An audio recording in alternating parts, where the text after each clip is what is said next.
सहरसा में मोथा चक्रवात के कारण गेहूं की बुआई में देरी हो रही है। लगातार बारिश के कारण धान की कटाई और गेहूं की बुआई लगभग 10 से 15 दिन पीछे खिसक गई है।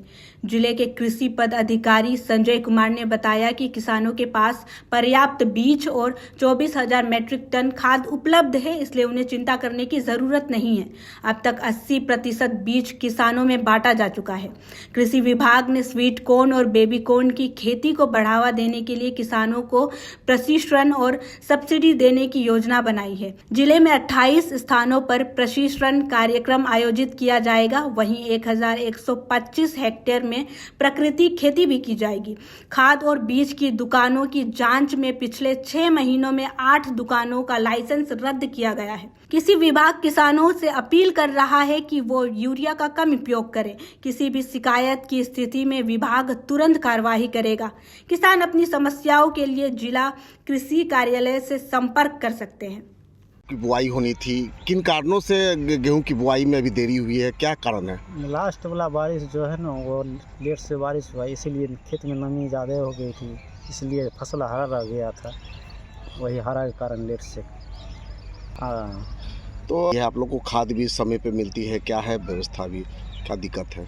खाद बीज तो जो निर्धारित समय है वही मिलता है।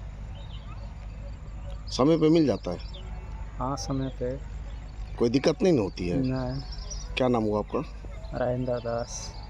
गेहूं की फसल में देरी का मुख्य कारण यह है कि जो 1-2 तारीख को वर्षा हो गई है, मोथा जो चक्रवात आ गया था उसी के कारण हल्की बारिश हुई है, उसी के चलते नमी हो गया है। नमी के चलते धान की कटाई में विलम्ब हुआ, जिसके चलते 10 या 15 दिन हम पीछे चल रहे हैं।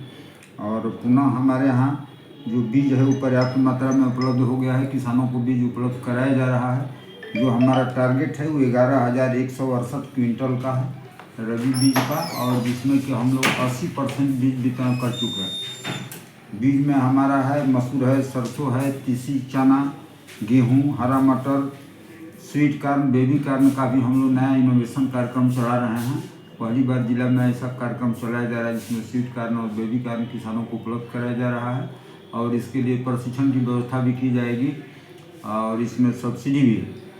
और इसके अलावा हम देखते हैं कि हमारे यहाँ बाज़ार की स्थापना भी हम लोग करने जा रहे हैं। 28 जगह का चयन किया गया है। एक बाज़ार समिति का निर्माण भी करने का प्रस्ताव है, उसका रिपोर्ट दिया जा रहा है। और जहाँ तक खाद का सवाल है तो खाद की कोई कमी नहीं है। जितना खाद चाहिए हमको लगता है कि हमारे यहाँ खाद पर्याप्त मात्रा में उपलब्ध है। करीब 24,000 मीट्रिक टन खाद हमारे पास उपलब्ध है, जिसमें यूरिया है, DAP है, पोटास है, SSP है। पर्याप्त मात्रा में खाद उपलब्ध है। किसानों को अभी वर्तमान समय में DAP और मिक्सचर की आवश्यकता है, NPK की आवश्यकता है।